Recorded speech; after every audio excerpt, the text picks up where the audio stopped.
Hello friends, स्वागत है आप लोगों का आपके अपने YouTube channel your study guide पर। चलिए आज हम लोग मौलिक अधिकार को पढ़ते हैं। हम लोग हर वो एक पॉइंट को देखेंगे जिससे एग्जामों में क्वेश्चन आते हैं। तो सबसे पहले मौलिक अधिकार क्या है यह जानते हैं। तो जनता को संविधान द्वारा प्रदत्त अधिकारों को ही मौलिक अधिकार कहा जाता है। जनता को संविधान द्वारा प्रदत्त अधिकारों को ही मौलिक अधिकार कहा जाता है। इसका वर्णन भारतीय संविधान में भाग 3 तथा आर्टिकल 12 से 35 में किया गया है। इसका वर्णन भारतीय संविधान में भाग 3 तथा आर्टिकल 12 से 35 में किया गया है। भाग 3 को मैग्ना कार्टा भी कहा जाता है। भाग 3 को मैग्ना कार्टा भी कहा जाता है। तो मैग्ना कार्टा से एक ही क्वेश्चन पूछा जाता है कि मैग्ना कार्टा का वर्णन कहाँ है, तो भाग 3 में, यानी कि मौलिक अधिकार में। और इससे भी कभी कभी क्वेश्चन आता है कि मौलिक अधिकार का वर्णन कहाँ किया गया है, तो भाग 3 में। तो जब हमारा संविधान बना था तो मूल संविधान में हमें 7 मौलिक अधिकार दिए गए थे, लेकिन 44वें संविधान संशोधन 1978 द्वारा एक मौलिक अधिकार संपत्ति के अधिकार को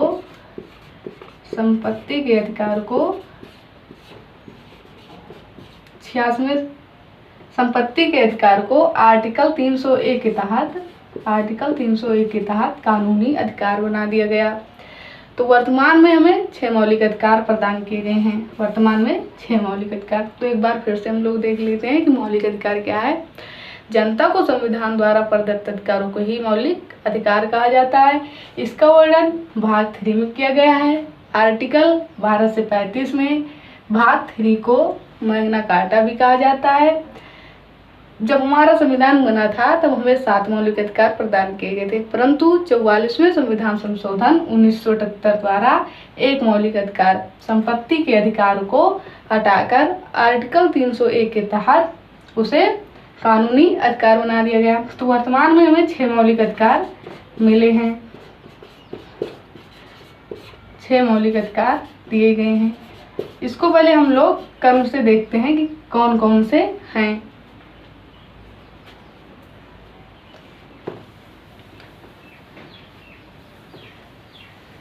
पहले हम लोग 6 मौलिक अधिकारों को क्रम से देखते हैं कि कौन कौन से हैं।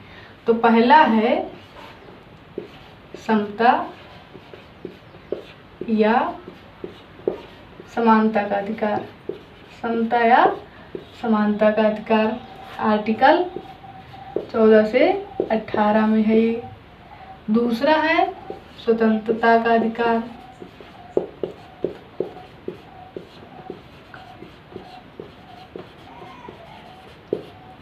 स्वतंत्रता का अधिकार, इसका वर्णन 19 से 22 में। तीसरा है शोषण के विरुद्ध अधिकार। शोषण के विरुद्ध अधिकार,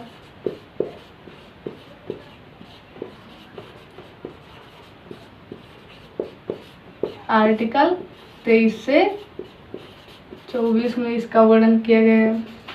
चौथा है धार्मिक स्वतंत्रता का अधिकार। धार्मिक स्वतंत्रता का अधिकार, इसका वर्णन आर्टिकल 25 से 28 में किया गया है। पांचवा है सांस्कृतिक एवं शिक्षा का अधिकार। शिक्षा का अधिकार, इसका वर्णन आर्टिकल 29 से 30 में। और छठा है संवैधानिक उपचारों का अधिकार। संवैधानिक उपचारों का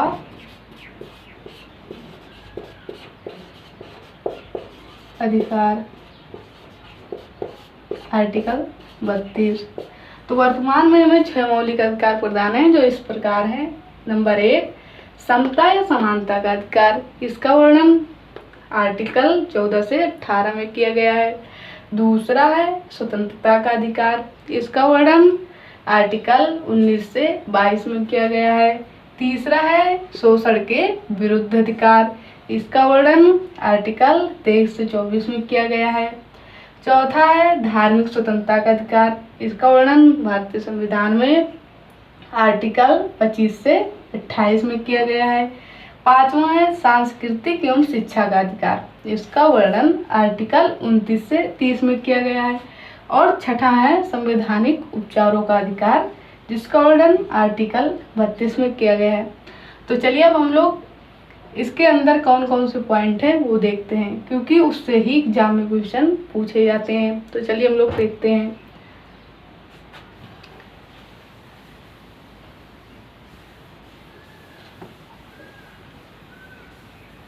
पहला है समता या समानता का अधिकार, अर्थात सबको समान अधिकार। इसका मतलब होता है सभी को समान अधिकार देना।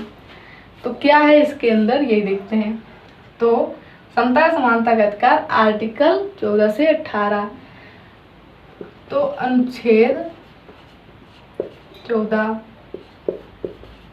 अनुच्छेद 15, अनुच्छेद 16, अनुच्छेद 17 और अनुच्छेद 18। तो अनुच्छेद 14 में क्या है ये देखते हैं। विधि के समक्ष समान अधिकार, विधि के समक्ष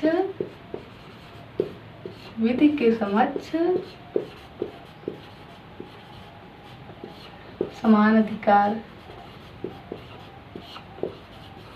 विधि के समक्ष समान अधिकार।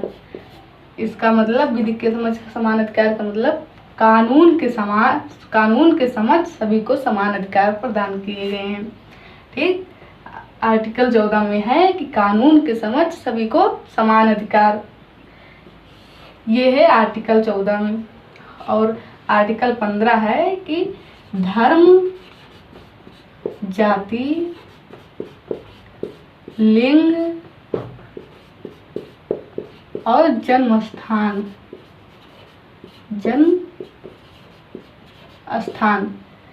धर्म, जात, लिंग, जन्म स्थान किसी भी आधार पर भेदभाव ना हो, यह अधिकार है आर्टिकल 15 में। यानी कि किसी भी धर्म, जात, लिंग, जन्म स्थान आदि किसी के आधार पर भी भेदभाव नहीं होगा, यह दिया गया है आर्टिकल 15 में।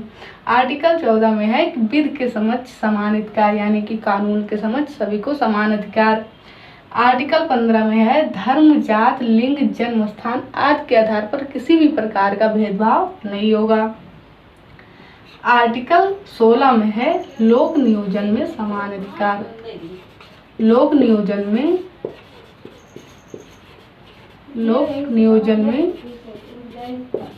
समान अधिकार, लोक नियोजन में समान अधिकार। लोक नियोजन का मतलब होता है सरकारी नौकरी। तो सरकारी नौकरियों में समान अधिकार सभी का होगा। यह किसमें है? आर्टिकल 16 में। अनुच्छेद 17 में क्या है? अस्पृश्यता का अंत, अस्पृश्यता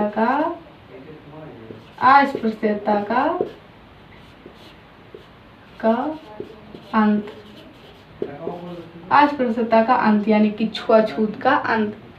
इसे आप लोग VVI कर लेंगे, ये बहुत एग्जामों में पूछा जाता है। सबसे इम्पोर्टेंट यही है इसमें, अस्पृश्यता का अंत यानी छुआछूत का अंत का वर्णन कहाँ है? आर्टिकल 17 में। आर्टिकल 18 में क्या है? उपाधियों का अंत, उपाधियों का अंत। उपाधियों का अंत किसमें है? आर्टिकल 18 में। तो देखिए, याद करने का सबसे अच्छा तरीका होता है कि हम लोग इसके की पॉइंट को देखें। तो आर्टिकल 14 में है विधि के समक्ष समान अधिकार, इसको ध्यान रखिए। आर्टिकल 15 है कि धर्म, जात, लिंग, जन्म स्थान आदि किसी भी आधार पर भेदभाव नहीं होगा, आर्टिकल 15। आर्टिकल 16 है कि लोक नियोजन में समान अधिकार, अर्थात सरकारी नौकरियों में सभी को समान अधिकार होगा। आर्टिकल 17 में है छुआछूत का अंत यानी कि अस्पृश्यता का अंत। और आर्टिकल 18 में है उपाधियों का अंत। आप लोगों को याद हो गया होगा। चलिए हम लोग इसके आगे देखते हैं। दूसरा अधिकार है मौलिक अधिकार में स्वतंत्रता का अधिकार, स्वतंत्रता का अधिकार।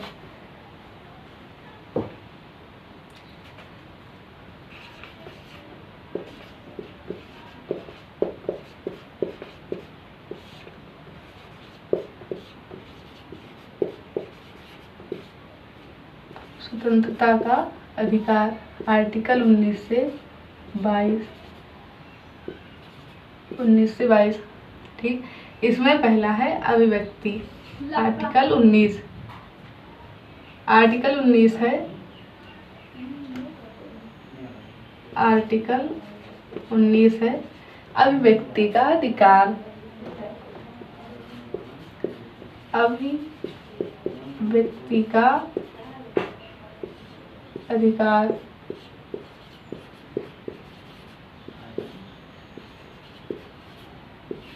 अब इसके 6 पॉइंट हैं, हम लोग उसे देखते हैं। अब व्यक्ति का अधिकार मतलब बोलने की स्वतंत्रता, अपनी बात को व्यक्त करने की स्वतंत्रता, अभिव्यक्ति का अधिकार आर्टिकल 19। अब इसमें 5 पॉइंट है, यानी कि इसके 5 भाग हैं। नंबर 1 बोलने की स्वतंत्रता, बोलने की स्वतंत्रता। नंबर 2 है शांतिपूर्ण रूप से एकत्रित होने की स्वतंत्रता।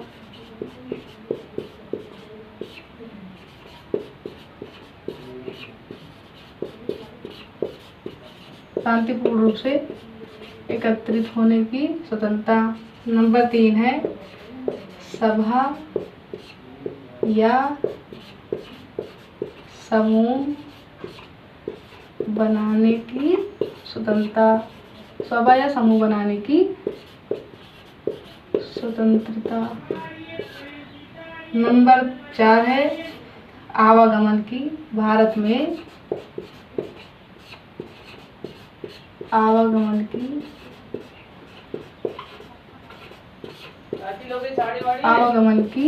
भारत में आवागमन की स्वतंत्रता। नंबर 5 है भारत में निवास की स्वतंत्रता। और नंबर 6 है भारत में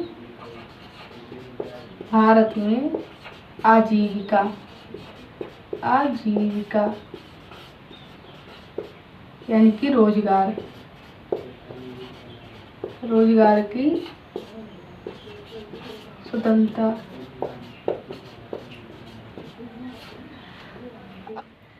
अब इसके आगे हम लोग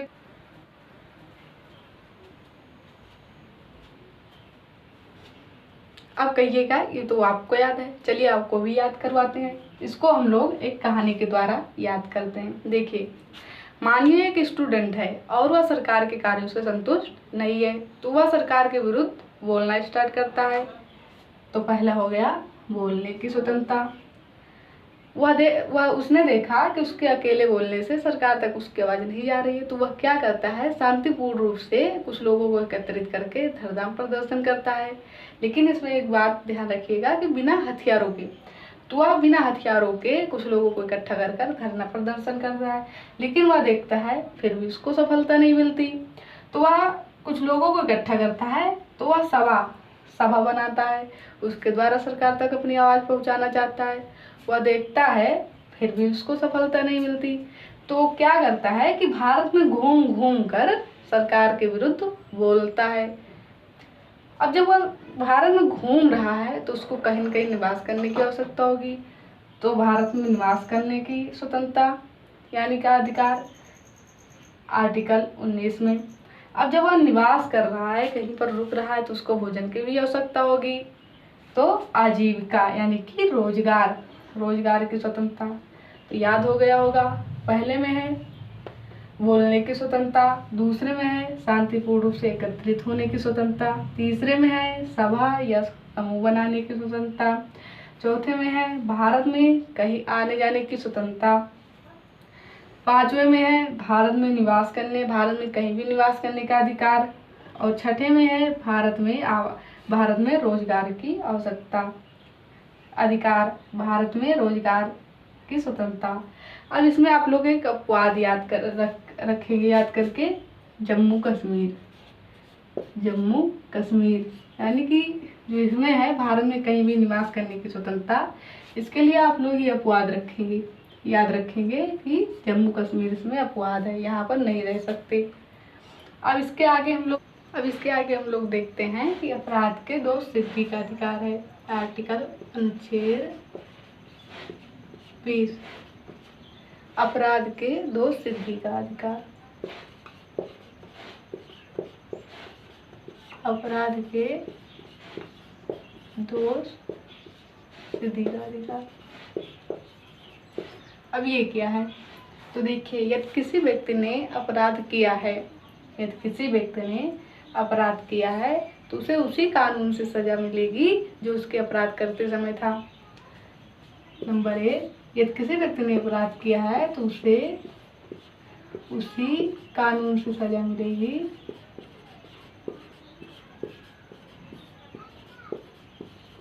जो उसके अपराध करते समय था। जैसे एग्जाम्पल के लिए अगर देखें, यदि किसी व्यक्ति ने 2017 में चोरी की और उस समय कानून था कि चोरी के लिए 6 माह की सजा मिलेगी, लेकिन उस व्यक्ति को पकड़ा गया 2018 में और उस समय कानून बन गया था कि अपराध के लिए, चोरी के लिए 5 महीने की सजा मिलेगी, तो उस व्यक्ति को सजा मिलेगी 6 माह की।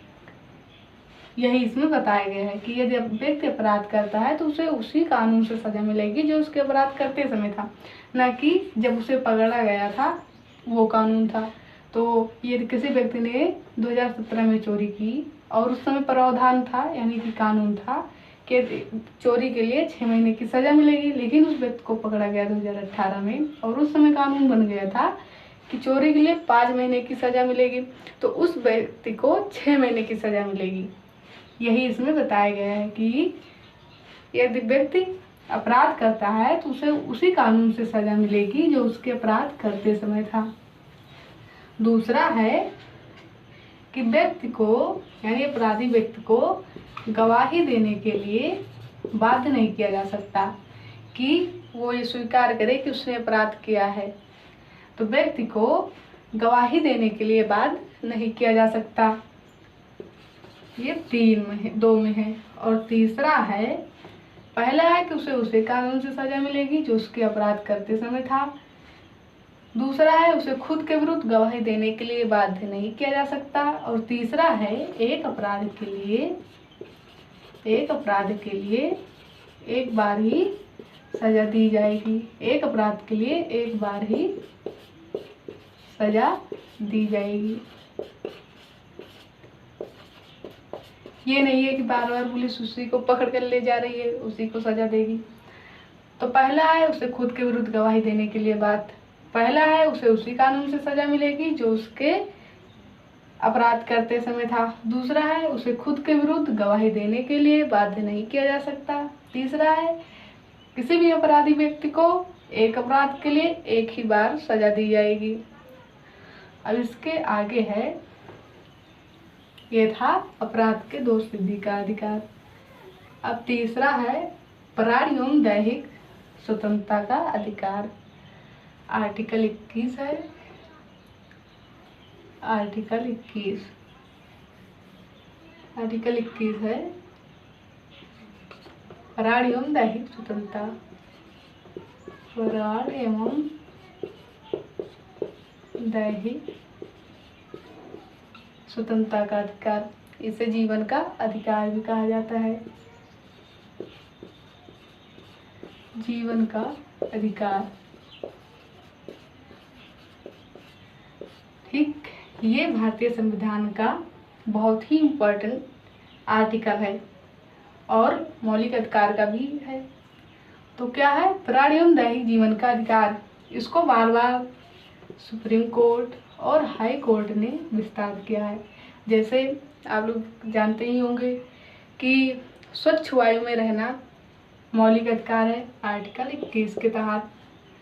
भोजन को प्राप्त करना मौलिक अधिकार है आर्टिकल 21 के तहत। और निजता का अधिकार मौलिक अधिकार है आर्टिकल 21 के आधार पर। तो ऐसे बहुत ही है। तो प्राण एवं दैहिक स्वतंत्रता का अधिकार है आर्टिकल 21। इसे जीवन का अधिकार भी कहा जाता है। बार बार सुप्रीम कोर्ट, हाई कोर्ट ने इसको विस्तार किया है। अब इसमें है आर्टिकल 21A, ये जोड़ा गया 86वें संविधान संशोधन 2002 द्वारा। ठीक, आर्टिकल 21 है 86वें संविधान संशोधन 2002 द्वारा। इसके द्वारा प्रावधान बनाया गया कि 6 वर्ष से लेकर 14 वर्ष के बच्चों को भारतीय सरकार निःशुल्क शिक्षा देने के लिए बाध्य है। आर्टिकल 21A है 86वें संविधान संशोधन 2002 द्वारा भारत सरकार 6 वर्ष से 14 वर्ष के बीच के बच्चों को निःशुल्क शिक्षा प्रदान करने के लिए बाध्य है। तो इसको ध्यान रखेंगे, इम्पॉर्टेंट है। 86वें संविधान संशोधन 2002 द्वारा भारत सरकार 6 वर्ष से 14 वर्ष के बच्चों को निःशुल्क शिक्षा प्रदान करने के लिए बाध्य है। ये कब जोड़ा गया? आर्टिकल 21A द्वारा 86वें संविधान संशोधन 2002। ठीक, इसके आगे हम लोग देखते हैं आर्टिकल 21 प्राण एवं दैहिक स्वतंत्रता का अधिकार। अब आर्टिकल 22 क्या है ये देखते हैं। आर्टिकल यानी अनुच्छेद 22 क्या है? अनुच्छेद 6 क्या है? गिरफ्तारी संरक्षण। अब देखिए इसमें कई बार कंफ्यूजन होती है लोगों को कि आर्टिकल 20 क्या था। आर्टिकल 20 था कि अपराध के दोष सिद्धि का अधिकार, और यह है आर्टिकल 22 गिरफ्तारी का संरक्षण। अब कई बार लोग भूल जाते हैं कि पहले गिरफ्तारी संरक्षण था या पहले अपराध के दोष सिद्धि का अधिकार था। अब देखिए बहुत ही सिंपल है, आप कोई अपराध करेंगे तभी आप गिरफ्तार किए जाएंगे। तो पहले क्या होगा? पहले अपराध होगा तब क्या होगा? गिरफ्तारी। तो इस प्रकार याद रखें, पहले अपराध होगा फिर गिरफ्तारी होगी। तो पहले आर्टिकल 20 में होता है अपराध के दोष सिद्धि का अधिकार और आर्टिकल 22 में होता है गिरफ्तारी का संरक्षण। अब गिरफ्तारी के संरक्षण में 3 अधिकार दिए गए हैं, पहला, दूसरा, तीसरा। अब पहला क्या है? ये कोई व्यक्ति जिसने अपराध किया है या नहीं किया है और उसे गिरफ्तार किया जा रहा है तो उसे यह अधिकार है कि वह पूछ सकता है कि उसे किस अपराध में गिरफ्तार किया जा रहा है। तो उसे पूछने की स्वतंत्रता है कि उसे किस अपराध में गिरफ्तार किया जा रहा है। और दूसरा है कि 24 घंटे के अंदर उसे नज़दीकी न्यायालय में उपस्थित करवाना। दो में क्या है कि 24 घंटे के अंदर उसे न्यायालय में उपस्थित कराना। लेकिन इसमें एक शर्त जोड़ी गई है, इसमें आवागमन यानी कि आने जाने आवागमन का समय नहीं जोड़ा जाएगा। तो पहला है कि यदि किसी व्यक्ति को गिरफ्तार किया जा रहा है तो वह पूछ सकता है कि उसे किस अपराध में गिरफ्तार किया जा रहा है। और दूसरा है कि 24 घंटे के अंदर उसे न्यायालय में उपस्थित कराना। और तीसरा है कि अपराधी व्यक्ति को मनपसंद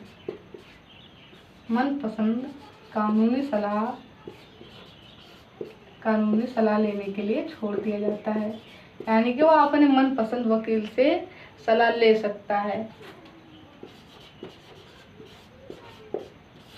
ठीक, तो अनुच्छेद 22 है गिरफ्तारी के संरक्षण में। यदि किसी व्यक्ति को गिरफ्तार किया जा रहा है तो वह व्यक्ति या पूछने का उसका अधिकार है कि उसे किस कारण गिरफ्तार किया जा रहा है या किस अपराध के लिए उसे गिरफ्तार किया जा रहा है।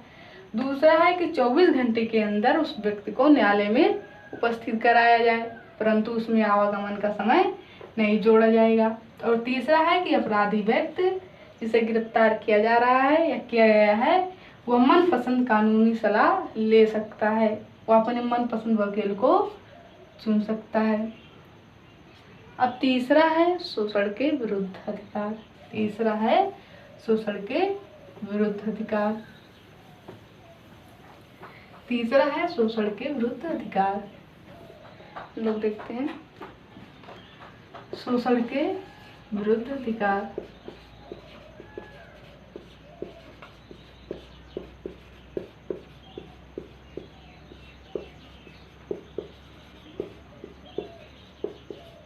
आर्टिकल 23 से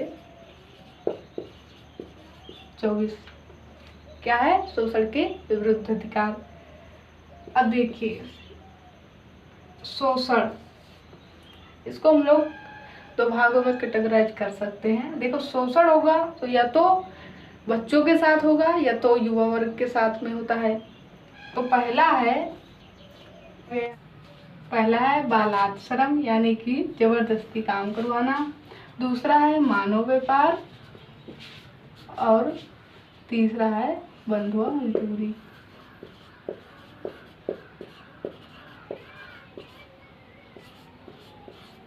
तो बालाश्रम, मानव व्यापार और बंधुआ मजदूरी, इस सब पर रोक लगाया गया है।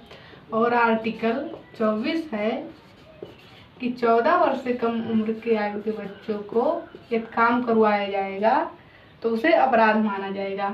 तो आर्टिकल 24 में है कि 14 वर्ष से कम उम्र के आयु के बच्चों को काम करने के लिए रोक लगाया गया है। तो फ्रेंड्स, ये वीडियो पसंद आया हो तो प्लीज़ लाइक करें, सब्सक्राइब करें और दोस्तों को शेयर जरूर करें। धन्यवाद।